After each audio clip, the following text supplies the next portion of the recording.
လက်အောက်ချီပြီးနောက်ကညီညီလေးဆိုစမ်းပါပြိဿအနန္တ၅ပါးကိုရှစ်ခိုးပါဤဖရာ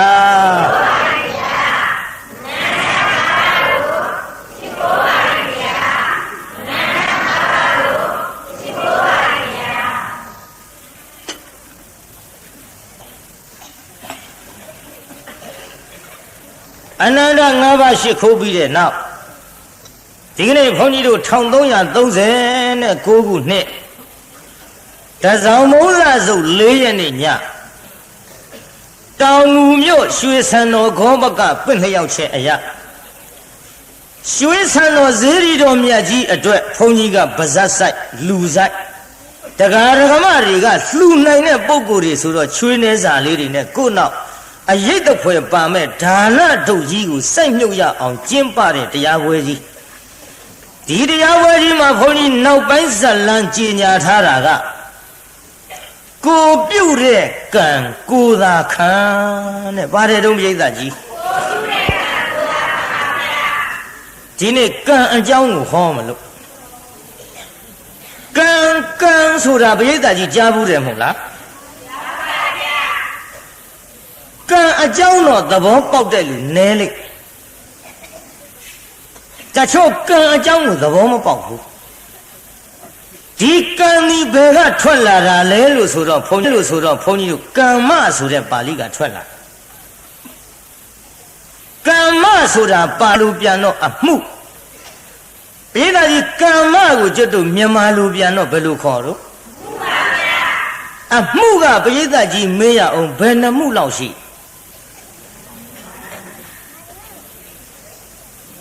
လက်ထောင်ပြမယ်နော်ဘယ်နှမှုလောက်ရှိ3မှုလက်ထောင်ပြတော့ဖြေတတ်တာမဆိုးပါဘူးနော်3မှုအဲ့ဒီ3မှုကိုဘုန်းကြီးပြောမယ်နောက်ကလိုက်ဆိုစမ်းပါကာယကမ္မဝစီကမ္မမနောကမ္မဘယ်နှမှုတော့ကာယကမ္မဆိုတာခန္ဓာကိုယ်နဲ့ပြုတဲ့အမှုဝစီကမ္မဆိုတာပါးစပ်ကပြောတဲ့အမှုမနောကမ္မဆိုတာစိတ်နဲ့ကြံတဲ့အမှု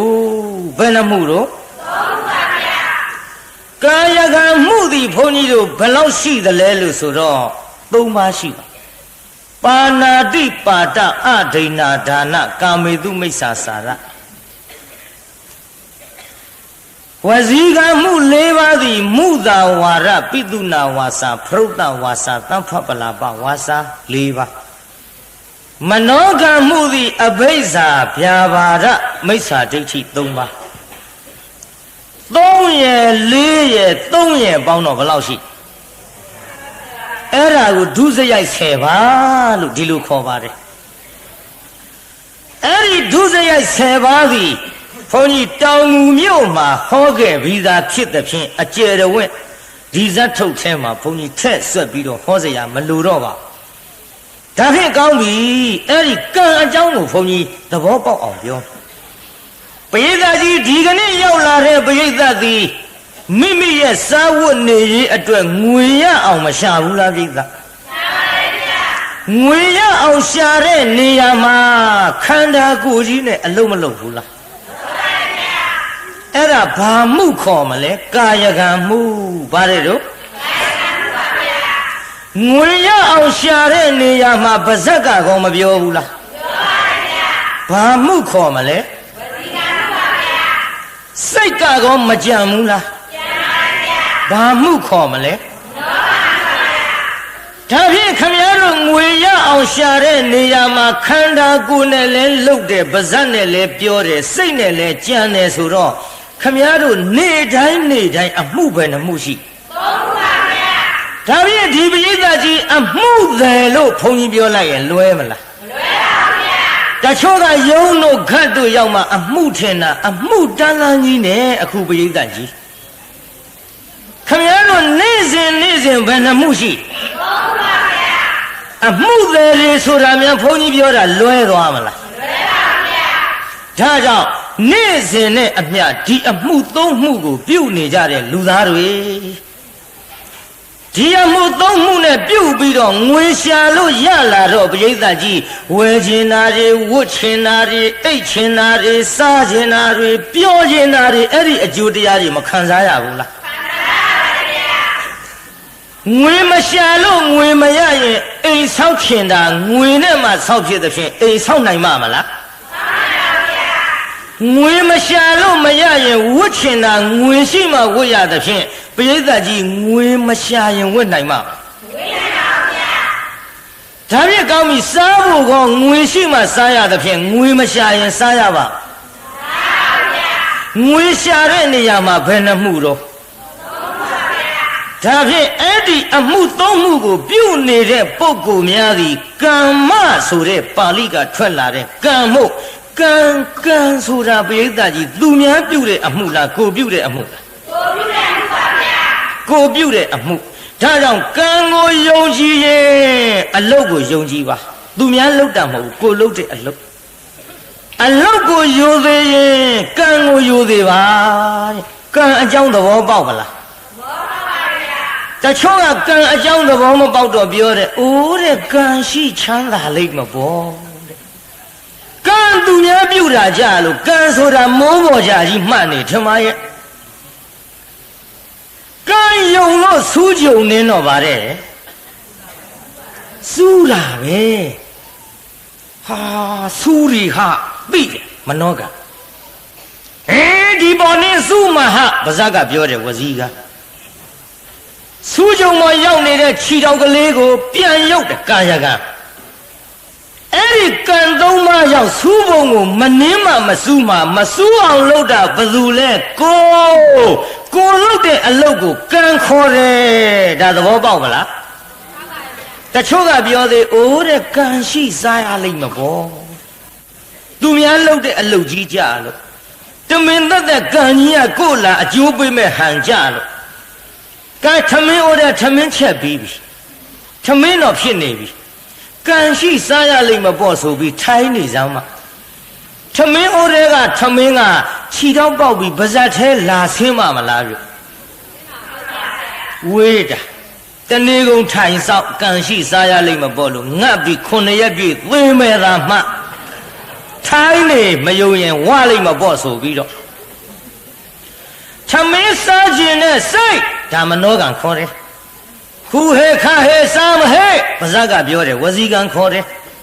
ခန္ဓာကိုယ်ကြီးကခုပြီးအလုတ်အလွေးပြုတ်ပြီးတော့ပါဇက်ထဲသွင်းတယ်ဒါကာယကံခေါ်တယ်ပါဇက်ထဲရောက်တာတောင်မှတရားနာပိဋကကြီးအထက်သွားအောက်သွားကြည့်ရသေးတယ်ကြည်အောင်ဒါမှလေကြောင်းနဲ့ရှော့ရှော့ရှူရှူဆင်းမယ်ဗော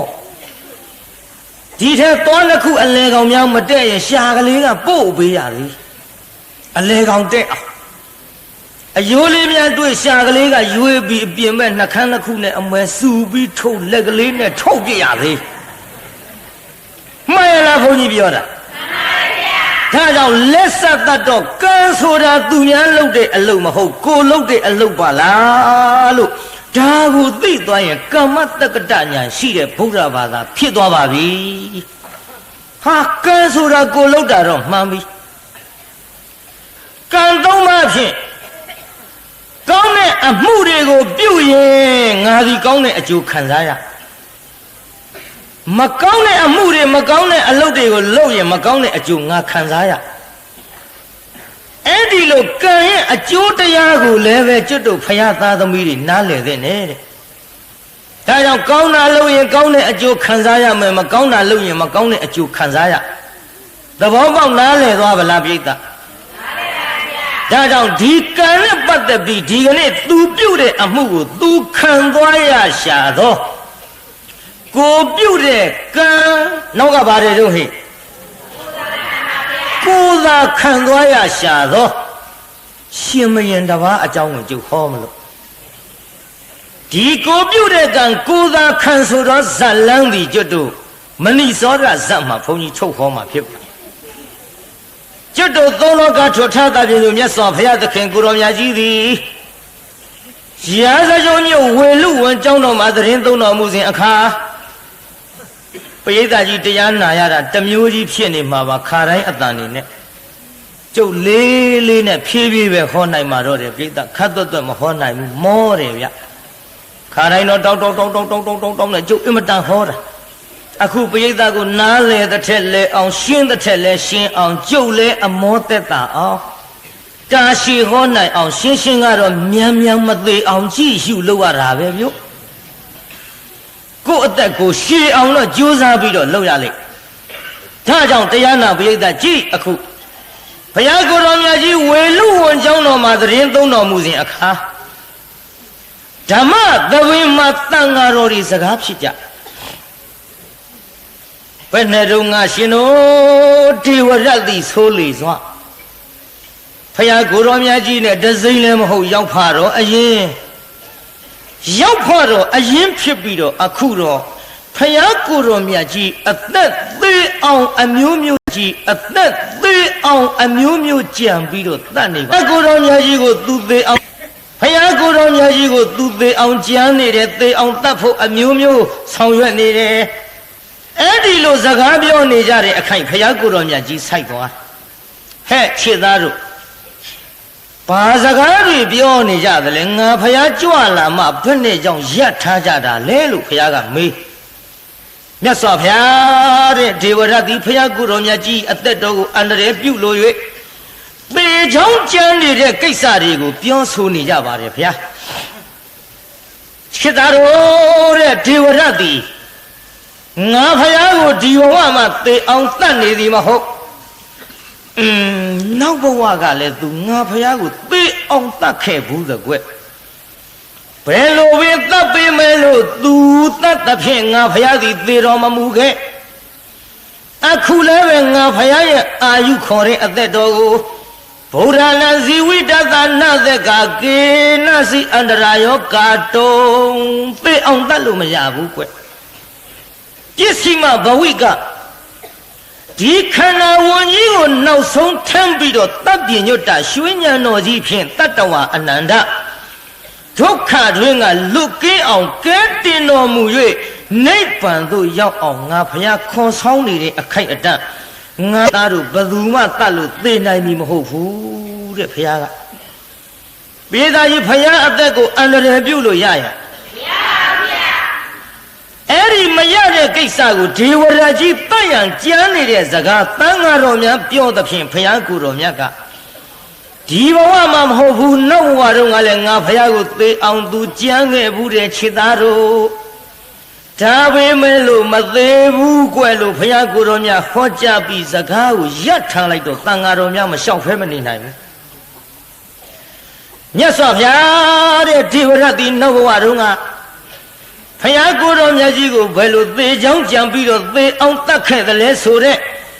အတိတ်ဇာတ်ကြောင်းကိုပြန်ပြောင်းပြီးတော့ဟောကြားတော်မူပါမြတ်စွာဘုရားလို့လျှောက်ထားကြအဲ့ဒါလို့လျှောက်ထားကြတော့မှဘုရားကိုယ်တော်မြတ်ကအတိတေဘာရဏတိယံအစချီသဖြင့်အတိတ်ဇာတ်ကြောင်းကိုပြန်ပြောင်းပြီးတော့ဟောကြားပါတယ်ဗျာဟောလွန်လေပြီးတော့အခါကဘာယာလခေါ်တဲ့ရွှေမြို့တော်ကြီးမှာပြမရမင်းကြီးအုပ်ချုပ်စင်ရခါဘယ်မင်းကြီးအုပ်ချုပ်တယ်လဲပြိဿပြမရမင်းကြီးအုပ်ချုပ်တဲ့ချိန်ခါမှာကျွတ်တို့ဇနီးမောင်နှံနှစ်ယောက်ကမိဘရွှေမျိုးမြသဘောတူညီစွာပေးစားထားတဲ့မောင်တုနိတ္တနဲ့မေတုဇာတာလို့နှစ်ယောက်ရှိကြယောက်ျားနာမည်သူနိတ္တမယားနာမည်သူဇာတာယောက်ျားနာမည်ဘယ်သူပါလိမ့်ပြိဿသူနိတ္တမိန်းမကမှတ်သွားနော်ဇပ်ပနဲ့ရိုက်ပေးနေတာအဲ့ဒီသူနိတ္တကိုမြန်မာလိုပြန်လိုက်တော့မျက်လုံးလှတဲ့ယောက်ျားလို့ဒီလိုအဓိပ္ပာယ်ရမျက်လုံးလေးကောင်းခုခေတ်လည်းပြောကြပါတယ်အမဲတဲ့သူ့မျက်လုံးလေးကခေါ်နေတယ်လို့ပဲမျက်လုံးကများခေါ်လို့ရတယ်လို့အလေးသူတို့ချင်းတော့သိကြမှာပေါ့လေခေါ်နေတယ်လို့တဲ့မျက်လုံးလှပြီဆိုရင်တရားနာပိဋကအများအားဖြင့်ဒီမျက်လုံးကိုပဲချိန်မွန်းတတ်ကြပါတချို့မျက်လုံးကြတော့လေအထက်တစ်လုံးအောက်တစ်လုံး တလုံးကအောက်ဆိုင်တလုံးကအထက်မော့တချို့ကြတော့လဲလှလိုက်တဲ့မျက်လုံးတချို့မလှပေမဲ့လို့အခုခေတ်ပြင်ထားတဲ့မျက်လုံးတွေရှိတယ်ပြည်သားခုခေတ်ကြီးမျက်လုံးပြင်ထားတာကြီးတွေ့ဘူးသလားကျုပ်တော့မသိဘူးပေါ့တခါပြက်ခရိန်ကြီးတွေနဲ့ဓာတ်ပုံနဲ့မိမတွေပုံနေသေချာကြည့်မျက်တောင်ကော်လေးနဲ့ဆိုတဲ့အတိုင်းမင်းသမီးဖြစ်ကြတာလည်းမပြောနဲ့သူများတဲ့ထူးတယ်မျက်တောင်လေးတွေကကော့လို့ကျုပ်ကချိန်မွန်းတော့တကားတယောက်ကကျုပ်လျှောက်တယ်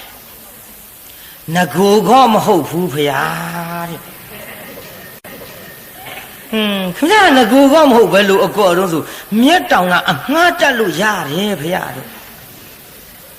ဗျာလို့ကျွတ်တို့ငကိုရှိတဲ့မျက်တောင်တောင်ဟိုစိုက်ဒီစိုက်နဲ့ဒီအငှားတက်တဲ့ဟာကြီးနဲ့သူတို့အနေရမခက်ဘူးလားလို့ဒါဖုန်းကြီးကစိတ်แท้ရှိတာမင်းရတာကိုပြင်းနာပရိသတ်အခုခေတ်များဓာတ်ပုံနဲ့ကြည့်လိုက်ရမျက်တောင်လေးတွေကိုကောလို့ငကိုဟောမဟုတ်တာကျုပ်အဲ့ဒီတကားတယောက်ရှောက်မှသိပါမျက်လုံးတကယ်လှတဲ့မောင်သူနှစ်တာ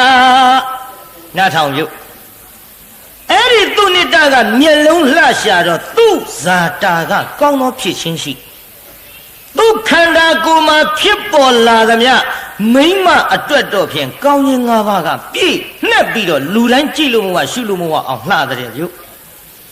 မိမများကောင်းခြင်း၅ပါးဆိုတာတောင်ငူမြို့ဟောခဲ့လို့ဖန်တရားတေးနေပါပြီမေးရင်တော့အလွယ်ကလေးနဲ့ဖြေနိုင်လောက်ကြပါပြီမိမများကောင်းခြင်းဘယ်နှပါတော့မြို့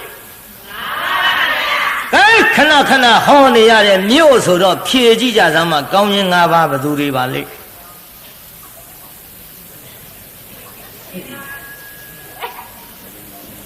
ဘာလို့နားထောင်ဇတ်ထုတ်တရားများထဟောတော့ထလို့တဲ့ဒီဇတ်ထုတ်ကြီးနာဘူးပါတယ်တဲ့ထဟောလို့မှတ်မိသလားလို့မေးတော့ဟောရင်တော့သိတာပဲထမှတ်မယ်သိတယ်မှတ်မိသလားလို့ဆိုတော့ရေးလဲမမှတ်မိဘုန်းကြီးအတူကောင်းလည်းပြောခဲ့တယ်တခုချင်းလည်းပြောခဲ့တယ်ကဲဆိုကြည်သာဆံပင်ရဲ့ကောင်းခြင်းအသားရဲ့ကောင်းခြင်းအရေရဲ့ကောင်းခြင်းအယိုးရဲ့ကောင်းခြင်းအရွယ်ရဲ့ကောင်းခြင်းအဲ့ဒါအတူကောက်ပြောလိုက်တော့ဆံသားရေရိုးရွယ်ကောင်းခြင်းဤငါးသွဲဒီလိုမှတ်ထားလိုက်ဆံသားရေရိုးရွယ်ကောင်းခြင်းဤငါးသွဲဘာတဲ့ပြိဿ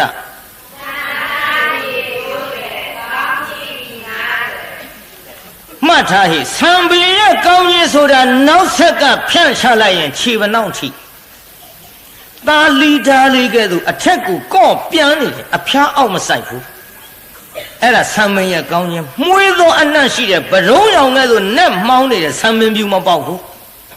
အဲ့ဒါဆံပင်ရဲ့ကောင်းခြင်းအခုခေတ်ခြေပနောက်ထိတဲ့ဆံပင်တွေများမြင်မှုသေးလားဘယ်မြင်မှုလဲရှိမှမရှိပဲခြေပနောက်ထိဖို့မပြောနဲ့ဂုတ်ပေါ်မှာဝဲမဲ့မကြမှုတရုတ်ဆိုင်သွားကောက်တဲ့အစိတ်ရှိတဲ့ဆံပင်ဖြတ်ပြစ်ကောင်းတော်လှမ်းကြည့်စာပေါင်းတိုက်ကြီးကြာသူတို့ဘယ်လိုလုပ်ထားတယ်မသိ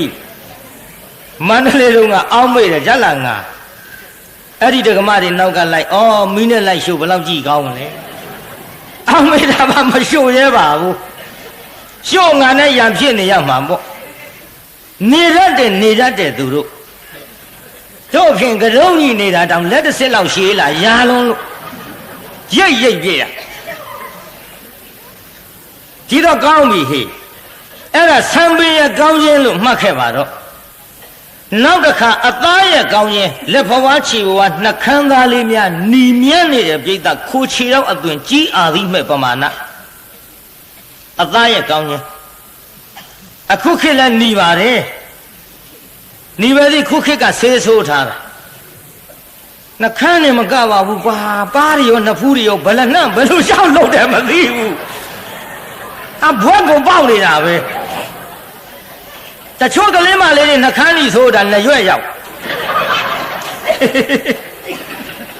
ဟိုကြာလီကန်စီပြောပါတယ်တောင်ငူမြို့ရှိမထင်ပါဘူးပါဇာနစသေအောင်မလုပ်ဘူးငါလည်းမျက်စောင်းမထိုးကြနဲ့ဟဲ့ နင်တို့လှနေတာကငါကပိုလှတဲ့ခြင်းနဲ့သူများကိုကြည့်ရီလို့မှရီမမသိတော့မဖြစ်စေခြင်းဘူးလှစေခြင်းလုံးလို့ဟဲ့လှတဲ့ထက်လှစေခြင်းလို့ကျန်လီကန်ဆရာတော်ကတို့ကိုနှမအရင်လေးတွေလို့အောင်မေးလို့ပြောတယ်လို့မှတ်ပါငါလည်းမျက်စောင်းထိုးကြပါနဲ့ပါဇက်လက်စသေးအောင်ကြည့်လို့ကြမှတ်ထားနော်အဲ့ဒါကျွတ်တို့အသားရဲ့ကောင်းရင်ဆေးမဆိုးပဲနေပါတယ်နောက်အရေရဲ့ကောင်းရင်ဆိုတာဝက်ချန်တင်းဒိတ်အပိတ်အဖုဘာမှမရှိဘူးရွှေအဆင်းကဲ့သို့ဝါဝင်းပြီးတော့နေတာအဲ့ဒါအရေရဲ့ကောင်းရင်ရေများတောက်လိုက်ရင်လေချောင်းနဲ့ဆင်းသွားတာမြင်ရမလောက်မြင်တယ်လို့ပြောတာမဟုတ်ဘူးမြင်ရမလောက်မြင်တယ်လို့လေးထင်ရဒါတချို့ကနားမလဲပါမလဲတရလွန်ပြောတယ်အမလီအဟုတ်လှတဲ့လူများလေချောင်းနဲ့ရေဆင်းတာမြင်ရတယ်ရန်တုံနေတာမြင်တယ်လို့လေးထင်ရတာမြင်ရမလောက်မြင်တယ်လို့ပြောတာမဟုတ်ဘူးထင်ရဘယ်နဲ့ရေဆင်းတာမြင်ရလောက်အောင်ဒီအရေးပါနေရင်ငါတလောက်ဟင်းစားငါးပါးမဝေဘူးလားကြက်သားဟင်းများမလွယ်တာမှတ်ထားဟိမြင်တယ်လို့လေးထင်ရတယ်အရေးလေးကပါလွန်းတော့ဝါဝင်းပြီးတော့အမလေးရေတောက်လိုက်တဲ့ခါလေးရေးနဲ့ဆင်းသွားတယ်မြင်ရတယ်လို့လေဒါကိုပြောပါအဲ့ဒါအရေးရဲ့ကောင်းခြင်းဟာနောက်တစ်ခုအယိုးရဲ့ကောင်းခြင်းအယိုးရဲ့ကောင်းခြင်းဆိုတာလက်ဖြားခြေပြားလေးများထောင်ထားဖယောင်းတိုင်လေးကဲ့သို့ပြည့်ပြည့်အတွင်းကအယိုးကောင်းတော့အပြစ်မဲ့ကိုအဆင်မခေါ်ပြည့်ပြည့်သွားကလေးများစိတ်ထားလိုက်လို့ရှိရင်လေခရုသင်းကိုလွှတ်နဲ့တိုက်ဖြတ်ပြီးပြန်အပ်ထားတဲ့ကဲ့သို့ခေါ်ခြင်းကုတ်ခြင်းကြားခြင်းပေါက်ခြင်းမရှိအဲ့ဒါအယိုးရဲ့ကောင်းခြင်းလို့ခေါ်ပါတယ်နောက်အရွယ်ရဲ့ကောင်းခြင်းဆိုတာအသက်30ပင်ဖြစ်သွားမကြီးနဲ့ဘုန်းကြီးရှက်သွားပဲနဲ့လို့ဖြည်းဖြည်းပြောတာတောင်မှားတယ်နော်အသက်30ရွယ်ပင်ဖြစ်တော်လည်းပဲတရားနာပိဋကရေ16နှစ်ပဲထင်ရဝိသခာကြီးတို့ကြတော့သာသမီ2ကြိမ်မြေလေးရမြစ်ရှိထောင်အသက်120သေသာသွား16နှစ်အရွယ်ပဲဝိသခာကြီးတို့ကြတော့အခုခေတ်တော့မရှိပါဘူးရှင်းတုန်းကတော့တသားမွေးတသွေးလှတဲ့သာသမီတယောက်မွေးဖွာပြီးတိုင်းအသွေးအယောင်တက်ပြီးလှခုတော့ဟုတ်ပါဘူးတယောက်လဲဖွာပြီးရောပြီးရောဟာပြောမှမကောင်းပဲပြီးရောတယ်ဆုံးမှာပေါ့သူများမပြောပါနဲ့ငါရွှေမျိုးကစပြောငါနှမဗျာငါလေးငဇွန်းနေသားဟိကျလာရွှေတွင်းကုန်းစာတိ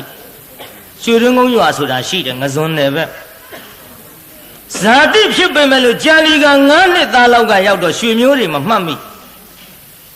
တနှစ်တစ်ခေါက်ရွှေတွင်းကုန်းကိုရောက်သွားတဲ့အချိန်ခါမှာကလေးလေးတွေခြီးပြီးတော့ကားနောက်ကလိုက်လာကြဘုန်းကြီးကမေးကြည့်တယ်ဒကမာကြီးကဘသူတုံးဒကမာကြီးကဘသူတုံးဆိုသူတို့ဝိုင်းရှိကြဟောဗျာမေးတာနာမည်မပြောဘဲနဲ့ဘာလို့ရှိတာတော့ရီရောက်ပါတဲ့ဦးစင်းကဒကမာကြီးလေးပါလေးနဲ့တပည့်တော်ကဦးစင်းနှမတပည့်တော်ကဦးစင်းတူမဟေးဟာနင်တို့ကဖွားကြီးတွေဖြစ်နေတာကိုဟောရုပ်အစင်းတယောက်လဲဖွားပြီးရောဆိုတာကျုပ်ရွှေမျိုးကသာစပြောကောသလအိမ်မက်ကပါတဲ့မြေကမကြွငယ်လှတစ်ပင်ဖူးငုံရင်ပြီးပွင့်သည်တွေ့မြင်အမေ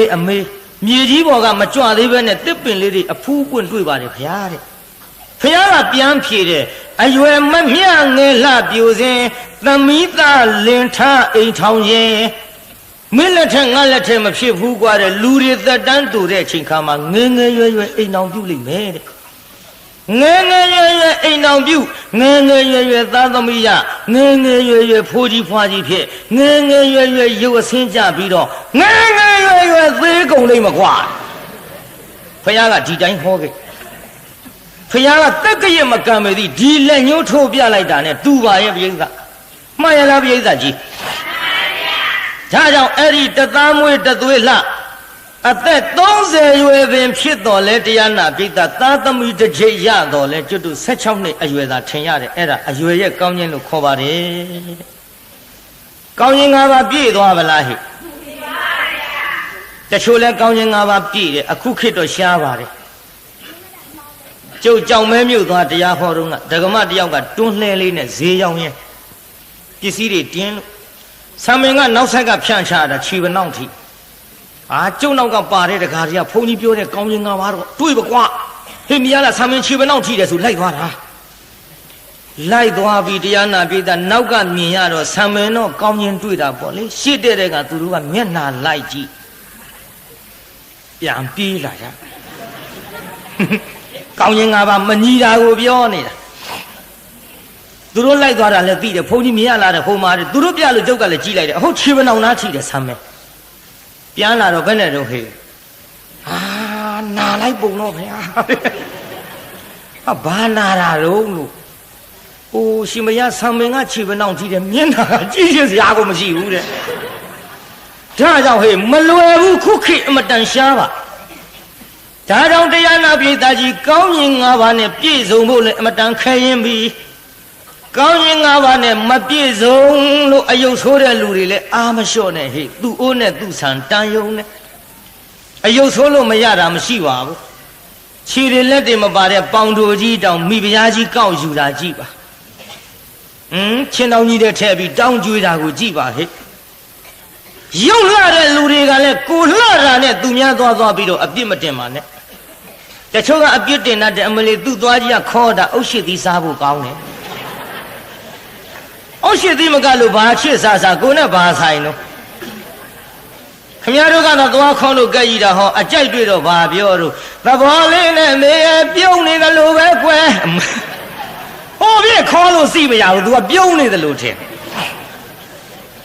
တချို့ကသူများမျက်စိမေးတာသွားကြက်ကြီးအမလီသူ့မျက်လုံးကမေးတာတဲ့ပွေးမျက်လုံးကြာနေတာပဲ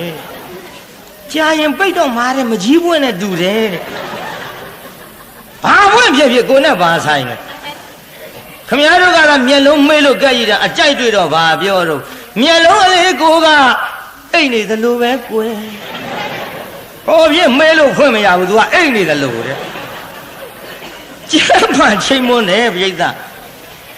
ကြောင့်အဲ့ဒီကောင်းရင်၅ပါးနဲ့ပြည့်စုံတဲ့သူဇာတာတဲ့ပြိဿကြီးသူဇာတာကောင်းရင်၅ပါးမပြည့်စုံဘူးလားပြည့်စုံပါဗျာ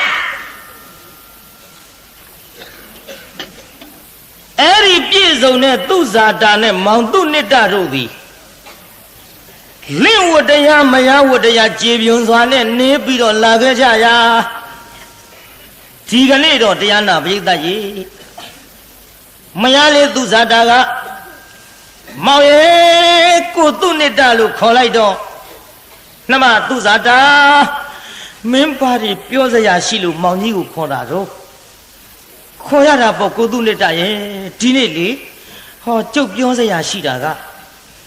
တနှစ်တစ်ခေါက်မိဘထံကိုအကရော့ရောက်တယ်ဒီနှစ်လဲမိဘထံသွားပြီးတော့ကရော့ရနီးကပ်လာပြီကျုပ်ကိုလိုက်ပို့ပါတော့ဟေးဒီချက်အိမ်အောင်တွေပါလိမ့်မယ်နော်အိမ်အောင်တွေကယူဆိုင်ကြဟဲ့မိမိတို့ချစ်ရခင်ရယူပြီးအိမ်အောင်ပြုတ်ထားကြတော့လေတစ်နှစ်တစ်ခါမိဘထံအကရော့ရောက်ကြဟဲ့ငါကြမ်းကန်တွင်းနဲ့ကြိုက်ပြောနေတာယောက်ျားရဲ့လားဟေ့မိဘထံတစ်နှစ်တစ်ခေါက်ယောက်ျားရဲ့လားဟေ့မေးတာမေးရအားမရှိပါရှေးတုန်းကသားသမီးကမိဘထံတစ်နှစ်တစ်ခေါက်အမလီတတ်နိုင်တယ်လို့မိဘကြော့စရာပစ္စည်းတွေနဲ့ရောက်ကြအခုခေတ်တော့မိဘကရှောက်လေရသားလေးထမ်းသွားအောင်မသမီးလေးထမ်းသွားအောင်မမိဘအတွက်သားသမီးကမပို့ပေသည်သားသမီးကမိဘကသားသမီးအတွက်လက်ဆောင်ပဏာတွေယူပြီးတော့သွားရမိကလေးဖို့ရော့ဒါလေးဝတ်ကြည့်စမ်းအဖိုးဖွားတွေကရှောက်လှဲ့ဆင်ရတယ်သူတို့ကလှဲ့ကြော့ဖို့တော့မရှိပါဘူးအတော်လေးကြွာချသွားတယ်ဟိဒါတောင်ဆင်းရဲတော့ဆင်းရဲတယ်ညီသေးနော်အိမ်တော်နယ်ဘဝရောက်တော့မိဘပြုစုဖို့ခဲရင်လိုက်တာငါတို့အိမ်အောင်ပြုလာပဲမွေးတော့လဲမိဘကကျွေးတော့လဲမိဘကပညာသင်ပေးတော့လဲမိဘကအိမ်အောင်ကြလို့တောင်းရန်ပေးပြန်တော့လဲမိဘကအိမ်အောင်တဲ့ဘဝရောက်လို့ငတ်နေပြန်တော့လဲကျွေးရတာမိဘကထောင်းရတာမိဘကမိဘထံငါတို့များစားဝယ်တော့ရံကလေးအိမ်နီးနာချင်းကန့်နေလို့ခင်းကောင်းတစ်ခွက်ချက်ရင်ပို့မဟဲ့စိတ်ကူးသလားကူးအောင် ပို့ပါဘူးဟင်းကောင်းချက်သူတို့ကြီးပိတ်စားကိုအိမ်ဟင်းကောင်းမချက်တော့ပကံများတဲ့ထမင်းလေးတင်ထည့်ပြီးအမေတို့အိမ်ကြက်သားချက်တဲ့ဆိုသွားနှိုက်တိုးအိမ်တောင်တွေဘဝရောက်တောင်နှိုက်တိုးဒါတောင်ဒီမိုးမမှန်ဘူးနော်ပိဋကအံ့စရာကြီးဩအတော်လေးကွာခြားသွားပြီဒါကြောင့်ဟဲ့ညီငယ်နှမငယ်တို့အကိုတို့အမတို့ဘုန်းကြီးတရားပွဲလာတာများသမန်ငါရှံငါနာမသွားကြနဲ့သင်္ကန်းစာတွေကိုများစွာပေးတယ်ကျုပ်တရားပွဲတိုင်းတရားပွဲတိုင်းဒါကြောင့်တစ်နှစ်တစ်ခေါက်မောင်သူနှစ်တာနဲ့မေသူဇာတာတို့မိဘထံအလဲအပတ်သွားပြီးတော့ဂတ်တော့ကြသလိုလက်ဆောင်ပနာကောင်းတွေဖြင့်မိဘကိုဂတ်တော့ကြပူဇော်ကြသလိုတောင်ငူမြို့ကအိမ်တော်နဲ့အကိုအမငှတဲ့ငယ်ပေမဲ့ပြုတ်နေကြတာမို့အိမ်တော်နဲ့ညီငယ်နှမငယ်အကုန်ပြောရတာကိုကွာငါအသက်က46နှစ်46နှစ်ထဲရောက်လာပြီသူတို့အိမ်တော်ပြုတာက14နှစ်ဆိုပါသွားပြီဒီတော့ပြောရသေးတာဟဲ့အိမ်တော်နဲ့ဆိုလို့အကိုအမကြီးပြောလို့မရဘူးညီငယ်နှမငယ်လည်းထဲရဒီလိုအိမ်တော်နဲ့ဘဝရောက်လာရင်တစ်နှစ်တစ်ခေါက်တော့မိဘထံရောက်အောင်ပူဇော်ကြပါသွားပြီးတော့ကြော့ကြပါမကောင်းဘူးလားဟဲ့ကဲထွက်သွားပြီဟဲ့မောင်သူနှစ်တာနဲ့မေသူဇာတာတို့မေသူဇာတာကကိုသူနှစ်တာရဲ့နှမတော့ညောင်းလုံးလို့လဲနောက်ကဆင်းပြီးတော့ခြေချင်းလျှောက်လို့ခိတ္တလိုက်အောင်မယ်ဆံမလေးဖြန့်လို့လဲနောက်ကလိုက်မောင်သူနေတာကြီးကလှဲပေါ်ဟာနွားနဲ့မောင်ရင်အသွားတိုင်းပြည်အုပ်ချုပ်တဲ့ပြမရမင်းကြီးကလည်းဆင်းပြူတော့စီးပြီးတော့တိုင်းကလှဲအလားမြင်ပြီးပြိဿကြီးသူ့ဇာတာကိုမြင်လိုက်ဟာတေလှပါလားအမလေးလှလိုက်လေရှင်ကွယ်သငယ်မရဲ့ဟဲ့မင်းကြီးမြောင်ဖေဟာကြည်စမ်းဟိုမှာမှလာပါမြင်ကြောင်းပါဗျာလှဘူးလားဟိလှလားဗျာတိတ်လှလားဗျာအေးတိတ်လှတာကိစ္စမရှိဘူးငါစိတ်ကတော့လေသူ့ကိုမြင်ကြတဲ့ကရွှေနန်းတော်ခေါ်ပြီးတော့မိဘရခေါင်းကြီးမြောက်ချင်တော့တာပဲမှလာပါဗျာတိုင်းပြည်အုပ်ချုပ်တဲ့ဘုရင်ပါဗျာအေးလေဘုရင်မို့လို့ငါလိုချင်တဲ့ကိစ္စငါပြောနေတာပဲဟဲ့သွားဆောင်မေးကြည့်စမ်းတာမိကလားအတာမိကလားလို့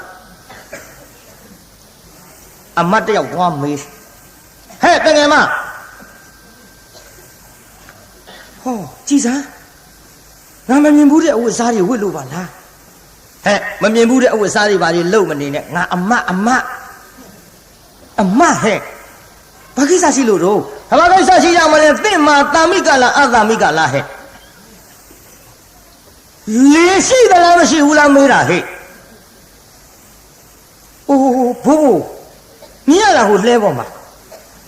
တပြားကြီးဝင့်ပြီးနွားနှကောင်မောင်းပြီးတော့သွားနေတဲ့လှဲသမားကြီးကကျုပ်ရဲ့လင်သားကိုသူ့နှစ်တလို့ခေါ်တယ်လင်ရှိမရပါဘိုးလင်ရှိမရပါဘိုးရဲ့ခက်တော့တာပဲလင်ရှိမရမှန်းတော့သိပြီဘယင်တော်ဦးတင်လိုက်ကတို့ရှင်ဘယင်ကြီးတော့ဒုက္ခဖြစ်တော့မယ်ထင်တယ်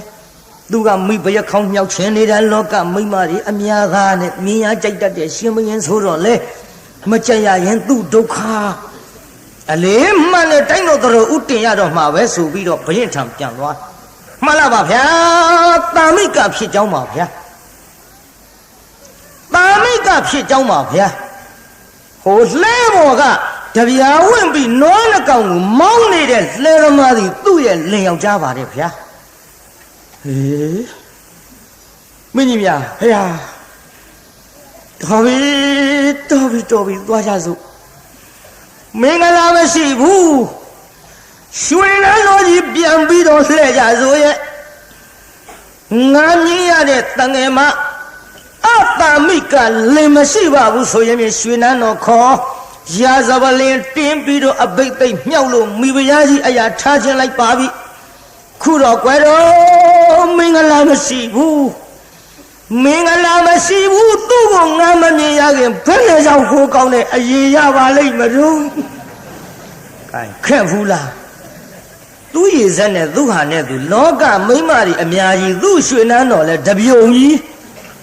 ဒီရတဲ့သူများမယားကိုမှောက်မှောက်မှားမှားနဲ့စိတ်ဝင်စားပြန်စို့ပြန်ရစို့ငါကိုယ်တော်သူ့ကို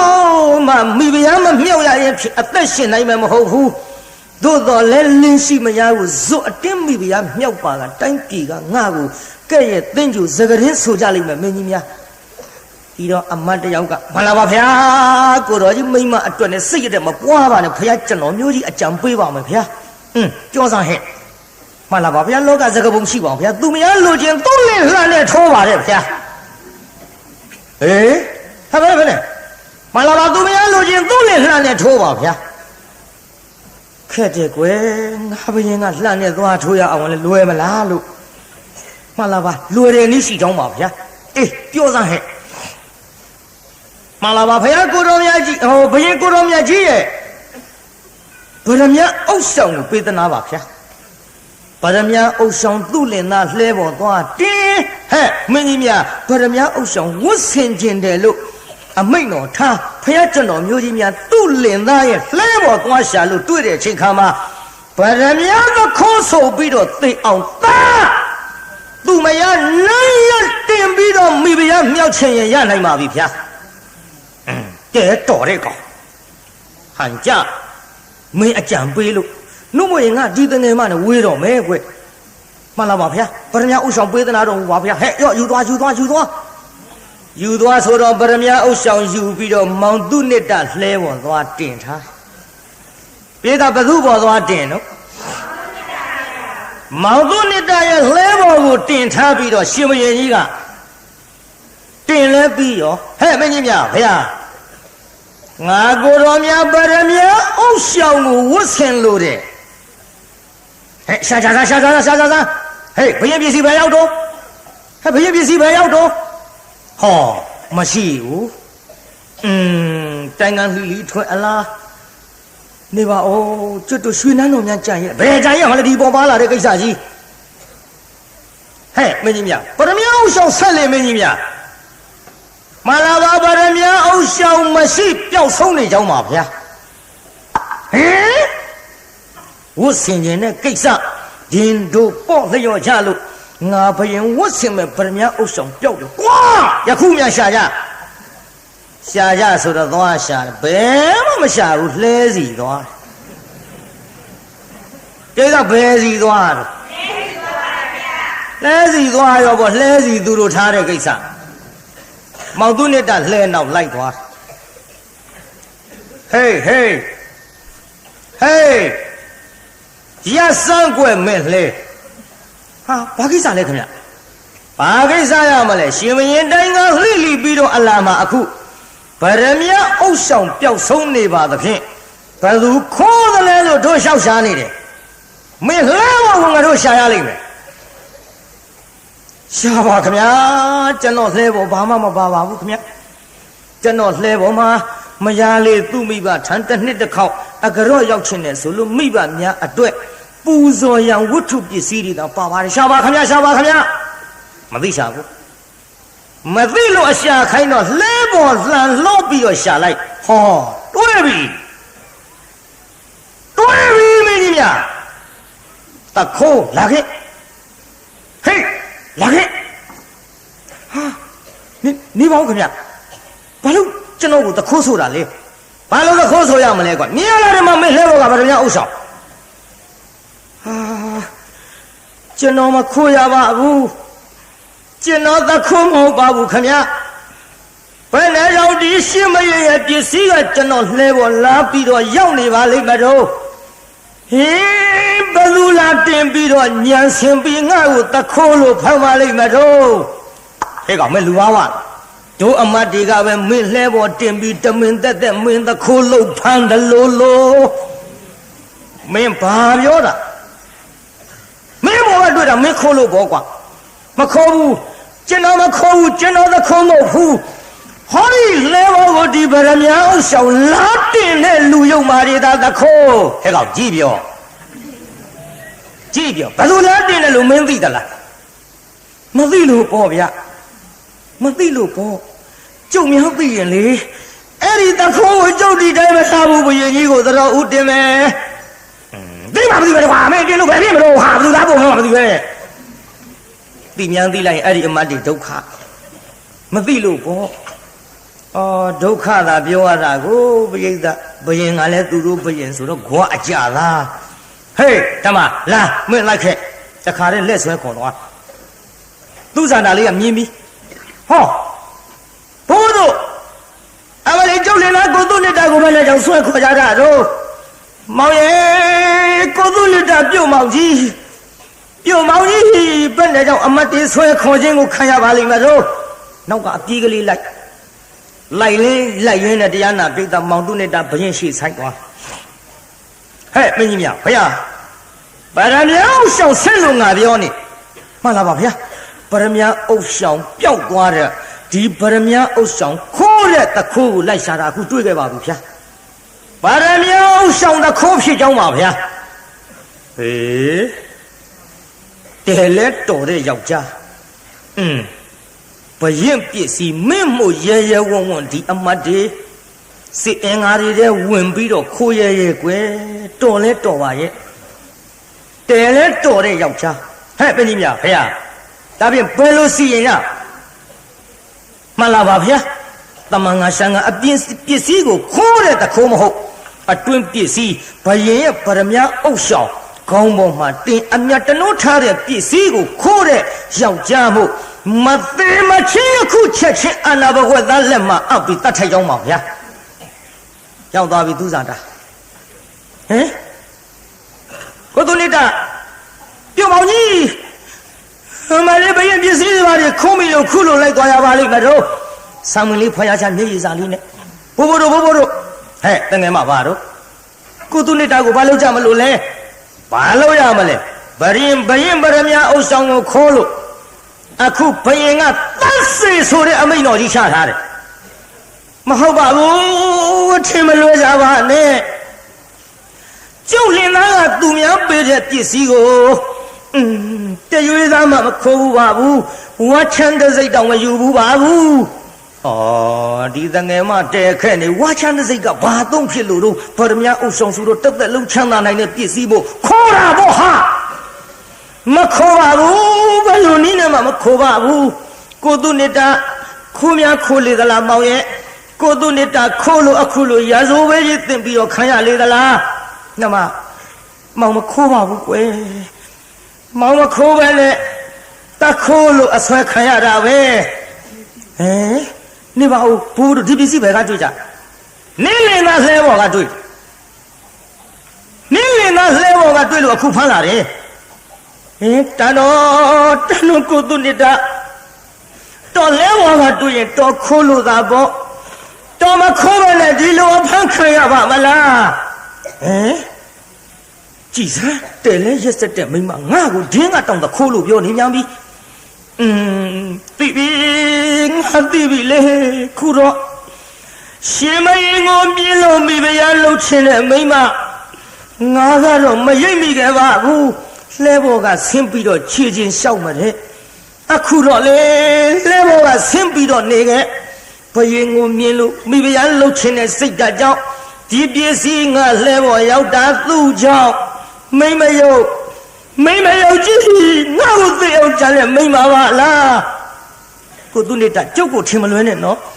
မဟုတ်ဘူးကျုပ်ကိုလာတော့မိဘရဲ့တာမိကလားအတာမိကလားတဲ့ဟိုလဲဘောကကျုပ်လည်းငါလို့တော့ပြောမိလိုက်ပါရဲ့ဒီပစ္စည်းလဲဘောရောက်တာကျုပ်နဲ့ဘာမှမဆိုင်ဘူးအဲ့ဒါလို့သူ့ဇာတာလေးပြောနေကြဟဲ့မင်းကြီးများဆင်ပြူတော်နဲ့တိုင်းကန်းလှိထွက်ပြီးတော့အလာမယခုလောက်အချိန်ကြန့်ကြရင်ဖြင့်တိုင်းရပြည်အဖျားပြားကြီးရွှေနန်းတော်ကြညီလာခံတပွင်ပွဲနှွှဲရအချိန်နောက်ကြလိမ့်မယ်မြန်စီရမင်းကြီးများမြန်စီရညဆိုတော့အာနာဘကွက်သားကဓမ္မကြီးကြိုက်လို့စစ်နီတုံးမောင်သူ့နှစ်တလေပင်လေးတင်းလို့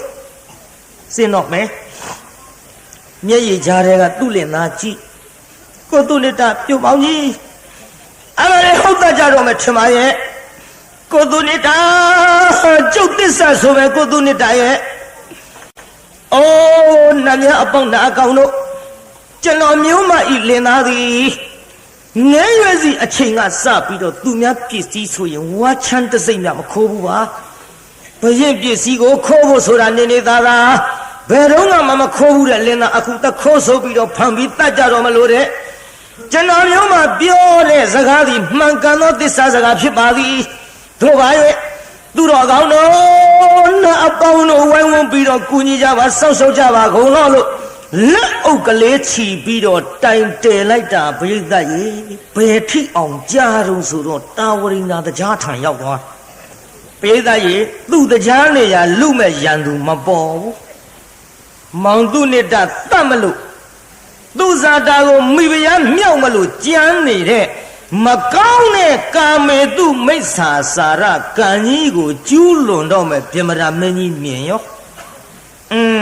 ဒီကိစ္စငါတရားမဆင်းလို့မတော်ပါလားလူပြေကလူယုံမများဒီတိုင်းထားလို့ရှိရင်ဒုက္ခများရကြီးရဲ့ဆိုပြီးတော့တရားမင်းဆင်းလာပြိတ္တတရားဆင်းလာဗလားဆင်းလာပါဗျာတရားဆင်းလာပြီးတော့တရားကကောင်းကင်အယောင်မောင်သူနိတ္တဆင့်နေတော့မော်တင်းတရားမင်းမှီတော့မသိဘူးအာနာဘကွယ်သားကခတ်တုတ်တုတ်ဟေးခေါင်းနဲ့ပြမရာမင်းကြီးကအမိတ်အချမောင်သူနိတ္တစင်နီတော့မော်တင်ထားတဲ့လေဝင်းကလေးကိုအာနာဘကွယ်သားကဓမ္မကြီးနဲ့တအားလွှဲပြီးတော့ခုတ်လိုက်တဲ့တခါနဲ့တိကနေပြတ်သွားသူစားတာလေးဟင်မလေးကိုကျုံးနေကြပြီထင်ပါရဲ့မောင်ရဲ့ကိုသူနိတ္တမလေးကောင်ကဆုံးရှားပါဘောလားကိုသူနိတ္တသေရတာကြုတ်ကြောင်သေရတာပဲကိုသူနိတ္တသေပြီမရှိတော့ဘူးတမျက်နှာကိုကြုံအားရအောင်ကြည့်မယ်ကိုသူနိတ္တရဲ့နဲ့မျက်ရည်ကြားတွေကမျက်နှာအုပ်ထားတဲ့လက်ဝါးကလေးဖွင့်အကြည့်လိုက်အာနာဘကွယ်သားကဆံပင်ကင်ပြီးတော့တခါတည်းဒီလိုညှောက်ကြည့်လိုက်ဟာဘာပြောကောင်းလဲပြမရာမင်းကြီးကောင်းကြီးဖြစ်ပြတာဘလူကောင်းကြီးဖြစ်နေဟာဟင်ဘလေးဟင်သူတာလန့်သွားကိုသူနေတာမဟုတ်ပါလားရှင်မင်းကြီးရဲ့ခေါင်းဟင်ကိုသူနေတာပဲရောက်နေပါလိမ့်မလို့ကိုသူနေတာပဲရောက်နေပါလိမ့်မလို့ကြည့်လိုက်တော့တရားမင်းလူပြောင်းလူလွဲလှုပ်ထားတယ်မဲတရားလည်းအတတ်နိုင်တာများရင်တော့ချိုတာပေါ့များရင်တော့နှုတ်စီလေးပါလေးရောရတာကိုတရားတတ်နိုင်တယ်ပိဿရဲ့လူပြောင်းလူလွဲလှုပ်ထားဟောမောင်သူနိတ္တကဆင်ပြူတော်ပေါ်စွန့်ကြီးဗျာအဲ့ဒီလိုဗျာဗရမင်းကြီးရဲ့ဆံမင်အုပ်ဆောင်ကိုင်းလို့ခေါင်းကြီးကိုဟောတယ်လို့မပြီးတော့လေအာနာဘကွက်သားဟင်ကိုတော်ကြီးမလေးကိုကျိုးနေပါဘောလားသူနိတ္တဆိုပြီးတော့ငါတတ်လိုက်တာဗြဟ္မရာမင်းကြီးဖြစ်နေပြီပိဿဘေးကမြင်တဲ့လူတွေဘယ်သူမှမငိုဗြဟ္မရာမင်းခေါင်းပြကြီးကင်ပြီးဘယ်သူရင်ငိုတော့ဆိုတော့အာနာဘကွက်သားတယောက်တည်းငိုကိုတော်ကြီးတယောက်တည်းငိုတယ်သူကဘာလို့ငိုတော့ဆိုတော့ငါသည်လူသမစားရတဲ့အာနာဘကွယ်သားငါလူတွေအသာခိုင်းနေတဲ့ဗြဟ္မရာမင်းကြီးမရှိရင်တော့ငါနောက်လူမသက်ရတော့ဘူးလူမသက်ရရင်ငါလူသက်ခငွေမရတော့ဘူးငါကိုကျွေးနေတဲ့ကျေးဇူးရှင်ကြီးသေပြီလို့အမဲသူနေရာနဲ့သူတော့ကျေးဇူးရှင်လို့အခေါ်သားကိုပိဿရဲ့သေပြီငါကျေးဇူးရှင်ကြီးသေပါဘောလားလို့ဗြဟ္မရာမင်းကြီးအတွက်အာနာဘကွယ်သားတယောက်ထဲငို၍ဟောမောင်သူနိတ္တကဆင်ပြူတော်ပေါ်အယောင်အဲ့ဒီကြတော့မှတရားမင်းကကောင်းကင်ကကိုယ်တိုင်ပြရုပ်သေးပေါ်လေတရားနာပိဿအဲ့ဒီနာဖြစ်ပြနေပုံရှင်မင်းကိုငကိုကမှကြည့်ကြရလို့ရောက်လာတဲ့တိုင်းသူပြည်သားလူအများကလည်းဒီညအုံကြွရောက်လာကြဟာဘယ်လိုဖြစ်ကြပါလိမ့်ဟဲ့ဘယင်ကြီးသေမလဲကွာဟာဘယင်မနဲ့တရားမှာတော့အခုဆင်ပြူတော်နဲ့ထွက်လာအမလေးဆင်ပြူတော်မဘယင်မဟုတ်ဘူးဗျဘယင်မဟုတ်ဘူးဗျဟာဟေးသေးတာမဟုတ်ချက်ကခြုံတက်တယ်နဲ့ဘာကောင်ကြီးတော့ဟာတရားမှမသိဘူးခြုံတက်တယ်နဲ့ဘာကောင်ကြီးမှမသိဘူးတဲ့တရားမမြင်ဘူးတော့ခက်သားလားပြည်သားကြီးမင်းအောင်ခင်ဗျားတို့တရားမြင်ဘူးလား မြင်ဘူးရောပေါ့ဗိုက်ထဲတောင်ခဏခဏထဲတော့ဟိုတရားတော့မြင်ဘူးကြည့်ဟိုမှာအချွန်တက်တွေနဲ့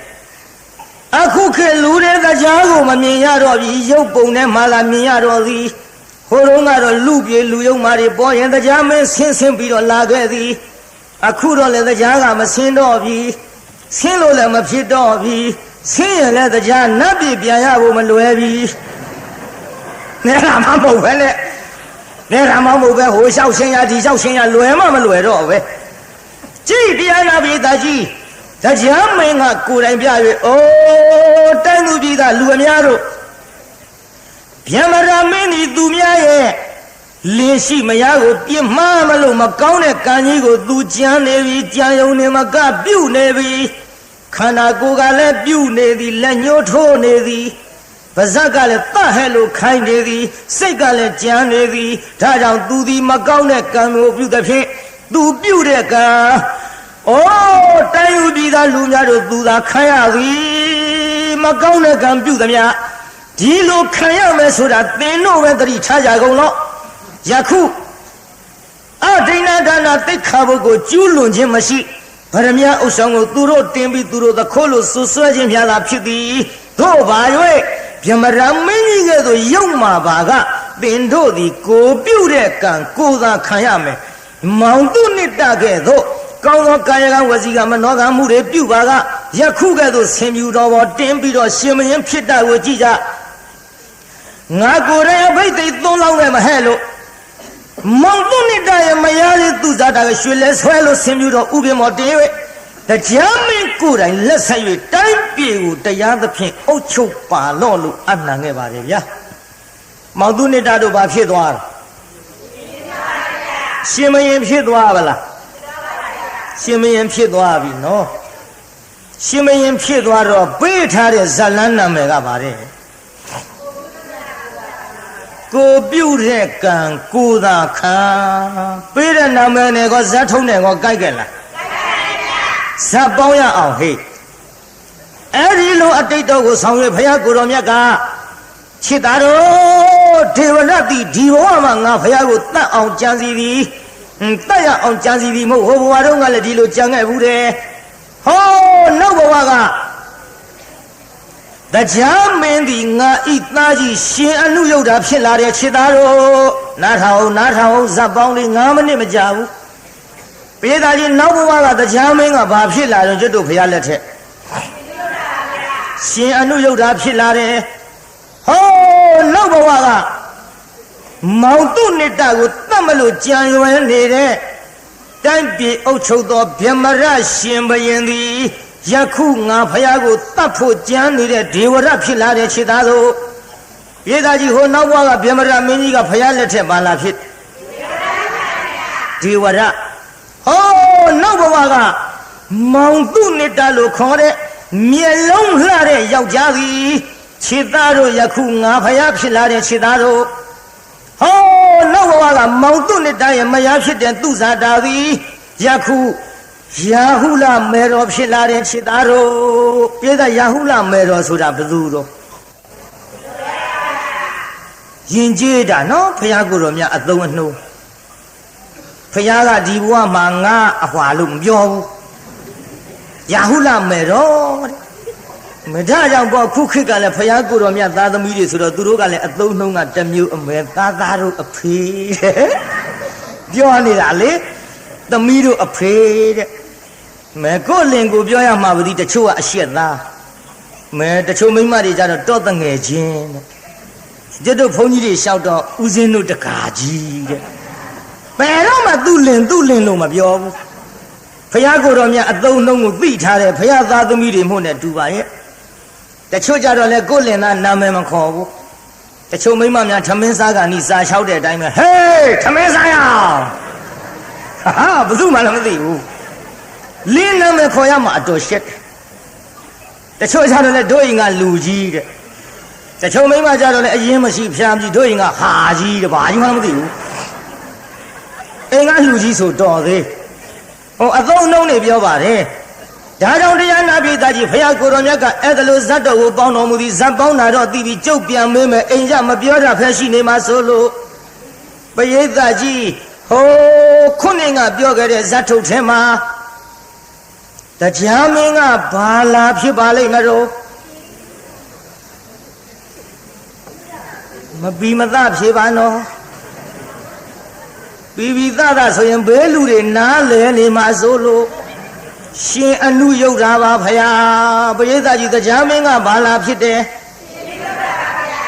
ဗျမရမင်းကြီးကဘာလာဖြစ်တယ်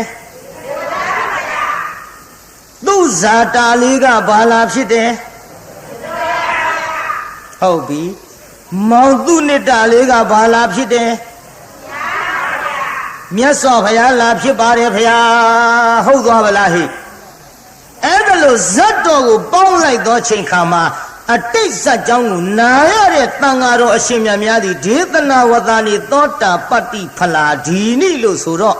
သောတာပန်တဂရကအနာဂံဟန္တာတွေဖြစ်ကြဘာကြောင့်ဖြစ်သစ္စာဆိုင်သွားတာကိုပိဋကကြီးဘာဆိုင်သွားတာတော့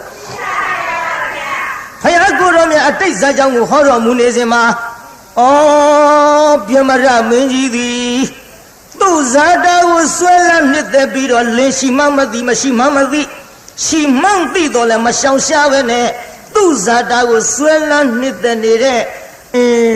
ကိစ္စသည်လူချင်းရမဲ့ကြီးလို့ဒုက္ခရဲ့အကြောင်းတရားသမုဒိယသစ္စာပါလားထိုသမုဒိယသစ္စာကြီးအကြောင်းခံ၍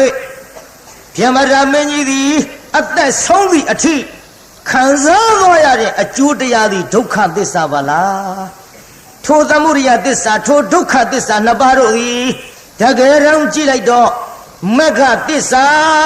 လို့ခေါ်တဲ့လမ်းကောင်းလမ်းမှန်နိဗ္ဗာန်သို့ရောက်နိုင်တဲ့ခရီးအမှန်ကြီးကိုမလျှောက်ပါကရောက်နိုင်ပြီမဟုတ်ပါလားလို့သမ္မာဒိဋ္ဌိအစသမ္မာတမာရီအစုံမက္ကင်ရှစ်သွယ်နဲ့လမ်းကောင်းလမ်းမှန်ကြီးကိုလျှောက်လိုက်တာဟောနောက်ကဘုရားတပည့်သားတန်ဃာတော်များသည်သောတာပန်တဂရကအနာဂံဟန္တာဖြစ်ကြ၍និရောဓသစ္စာဆိုင်လို့နိဗ္ဗာန်ရသွားကြပါတယ်ဆိုတဲ့ကိုပြုတ်တဲ့ကံကိုသာခံဇလန်းမီဒီကနေ့ည12နာရီပါပဲဗျာမနေ့ကလည်း12နာရီဒါကြောင့်ဇတ်ထုတ်ကလေးတွေကိုတိုးတိုးစီစီနဲ့လူရင်းအကျဉ်းချုံပြီးတော့နောက်ရက်လဲကျုပ်ဇတ်ထုတ်အသစ်တွေကြီးဟောမှာဖြစ်ပါတယ်ဗျာကဲနောက်ကလိုက်ဆိုကြစမ်းတကဘာလုံးမှာမြတ်တတာချမ်းသာကိုစိတ်မြဲပါစေ